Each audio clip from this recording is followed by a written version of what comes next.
नमस्कार दोस्तों, मैं सनी शर्मा फिर से हाजिर हूँ अपने चैनल सोनी नाथ पर स्वागत करता हूँ सभी भाइयों का। आज मैं फिर से हाजिर हूँ एक नई जानकारी से। भगमे बाणे वाले साधु, सपने में भगवा बाणा या भगमे बाणे वाले साधु का दिखना, ये आपके ऊपर देवता की कृपा है। ये पॉजिटिव साइन है 110%। कौन कौन से देवता आपको इस बाणे में दिखते हैं, किनका ये बाणा है, किसने ये बाणा पहना हुआ और किसकी शक्ति आपके साथ चलती है, सर्वप्रथम इस वीडियो में बताऊंगा। कि निवेदन रहता है चैनल पर फर्स्ट टाइम विजिटर चैनल को सब्सक्राइब करना, बेल पर क्लिक करना। तीनों चैनल है गुरु गोरखनाथ शिव गोरक्षण होना चाहिए। बाकी की डिटेल डिस्क्रिप्शन बॉक्स में मेंशन ऑलरेडी है। और किसी प्रकार की जानकारी के लिए आप मेरे को व्हाट्सअप छोड़ सकते हो। विदाउट परमिशन कॉल नहीं करना है।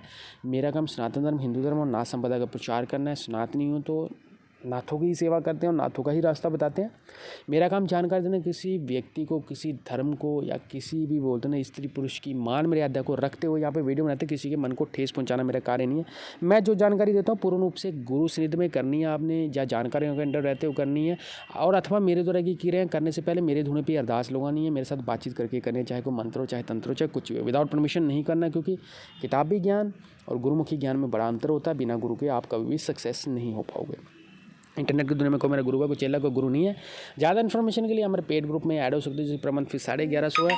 और बाकी की जितनी भी डिटेल है वो ऑलरेडी डिस्क्रिप्शन बॉक्स में मेंशनड है।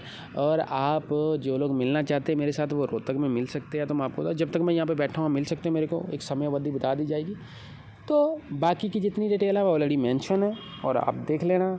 और अब मैं आता हूँ टॉपिक, क्योंकि भगमे बाणे वाले साधु दिखना, सपने में भगवा बाणा पहले साधु का दिखना क्या संकेत है, ये कौन से देवता? तो देखो मैं आपको बता दूँ, जब पब्लिक नाथों को जपती है, नाथों का आप क्रिया करते हैं, जिसमें हमारे वो तो ना हमारे नहीं, मेरे सदगुरु महाराज गुरु गोरखनाथ जी, मेरे दादा गुरु मिशंदर नाथ महाराज हैं, बाबा जलंधर नाथ हो गए हैं, या कानिक नाथ महाराज हो गए हैं, ज्ञानी नाथ हो गए हैं, भरथरीनाथ हो गए, चरपटनाथ, नागनाथ, जितने 9 नाथ और 84 सिद्ध। जब आप इनकी पूजा आराधना करते हो, देखो कभी भी किसी भी देवता की उम्र की, उसकी कला की, उसके वाणी की, उसकी शक्ति की व्याख्या नहीं करी जा सकती।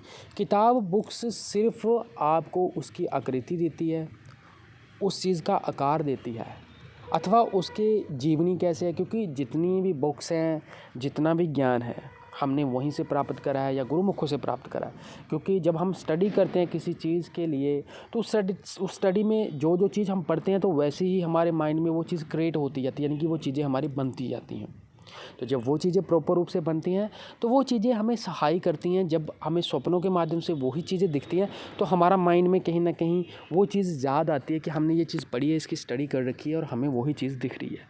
तो भगमे बाणे में जो चीज़ें आपको दिखती हैं, या भगमे बाणे में कोई साधु संत फकीर आता, तो 110% पॉजिटिव है। क्योंकि भगवा बाणा पहन के कभी भी आपके पास भूत प्रेत, जिन्नात, यक्ष या बोलते हैं नेगेटिव चीज़ कभी भी नहीं आ सकती। क्योंकि ये बाणा जो है वो स्वयं श्री रामचंद्र जी ने भी पहना है, ऋषि मुनियों ने भी डाला है, स्वयं भोलेनाथ महाराज ने भी डाला हुआ है। क्योंकि इस बाणे का जो कलर है वो रक्त कलर का होता है, ठीक है। और ये इसको आप चोला भी बोल सकते हो, इसमें आप नाथों की शक्ति भी बोल सकते हो। इसमें आप नाथों का ये जो बाणा है, इसी में ही नाथों ने भस्म रमाई हुई है, इसी को पहने हुए नाथों ने अलख जगाई है, इसी को पहने हुए नाथों ने भ्रमण करा इस धरती पे। और इसी ही बाणे को पहने हो उन्होंने शिव जी को, और शिव जी की कृपा मतलब ने कृपा लेने के बाद या कृपा पाने के बाद अपने नाम के पीछे नाथ शब्द, और नाथ के बाद उनको ये बाणा जो है उनकी तरफ से ही बख्शा गया है। इस बाणे की बोलते ना बड़ी जय जयकार है। जब आप किसी अखाड़े में बैठते हो, किसी गद्दी पे बैठते हो, चौकी के बैठते हो, तो जब समैये आते हैं, वो कोई भजन गाते हैं, कीर्तन करते हैं, तो उसमें सर्वप्रथम यही चीज़ आती है कि बाबा तेरा बाणा श्री राम जी ने पाया, तेरा बाणा ऋषि मुनिया ने पाया। यानी कि आपका जो बाणा है वो सब ने पाया। जगत में श्री रामचंद्र जी, लक्ष्मण यति जी ने भी ये बाणा पहना था।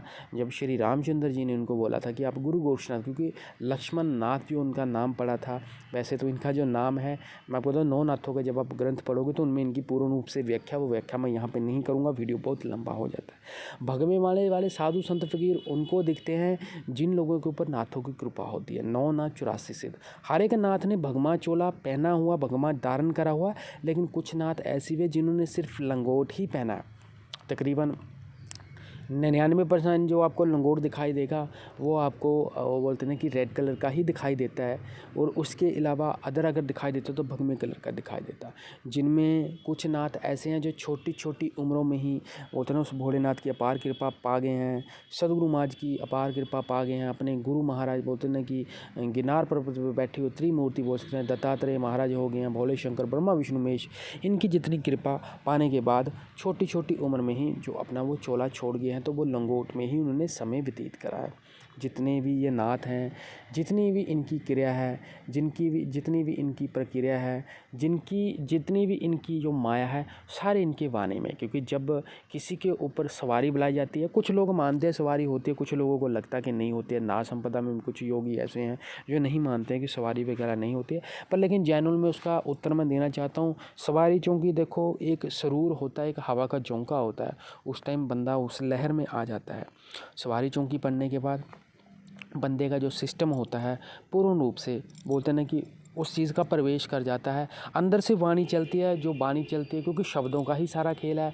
एक हवा की लहर, एक हवा का झोंका ही आपके अंदर प्रवेश करता है, जो उस टाइम वचन करता है। जिसके वचन पूर्ण होते हैं 100% उसके औरे में देवता ही होता है। जिसके वचन पूरे नहीं होते हैं उसकी सेवा भी कच्ची होती है, अधूरी होती है, या उसमें कुछ कमियाँ होंगी, उसको वो कमियाँ अपने अंदर से सॉर्ट आउट करनी पड़ती है, यानी कि ढूंढनी पड़ती है। उन कमियों को बाहर निकालता है तो वो आगे चलता है। अगर आप गुरु गोरक्षनाथ महाराज की पूजा करते हो, 9 नाथों में से किसी की पूजा करते हो, 84 सिद्धों में से किसी की पूजा करते हो, तो अगर आपको बार बार भगमे वाणे वाले साधु संत फकीर दिखाई देते हैं तो आपकी भक्ति रंग ला रही है, आपके ऊपर देवता की पूर्ण रूप से कृपा हो चुकी है। ये आपके भाव के ऊपर डिपेंड करती है। ज़रूरी नहीं जिन लोगों के गुरु हैं उनको ही भगमे वाले साधु संत फकीर दिखते हैं। अगर आपके गुरु महाराज भी आपको दिखते हैं स्वप्न में, या जिससे जानकारी लेते हैं वो भी सपने में दिखता है, तो भी वो उन्हीं के रूप में आपके पास आते हैं। वीडियो अच्छा लगे चैनल को सब्सक्राइब करना, शेयर करना, लाइव चैट में जुड़ सकते हैं।